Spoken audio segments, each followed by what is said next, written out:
Bu günləri xəstəxanalarda abortların sayı hesabı yoxdur.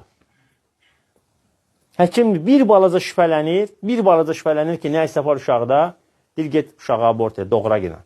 Hayamandır ki, birdən nəysə olar uşağa, sonra gələcəkdə uşağı da kəsiyorlar. Gəlib həkimə nəsə deyərlər. Baxın, həkimin də imanı naqisdir, xəstəsinin də imanı naqisdir. Birinci uşaqda nə olur olsun, ona abort eləmək olmaz. Nə xəstəliyi olursa olsun.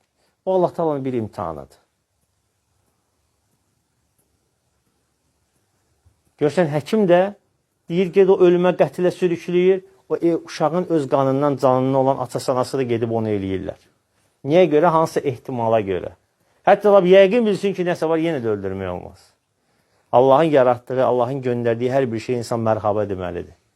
Sən onu öldürdün, sənə bəla gələcəksə, sən bəladan afiyyət tapdın, o bursu uşağın olacaq, elə bir bəlaya iptila olacaq ki, heç onun altından çıxa bilməyəsin. Mağıl bu xəstə yatacaqdır, elə biləcəkdir ki, xəstə yatırdı, o gəzə-gəzə ömrü günü çürüdər.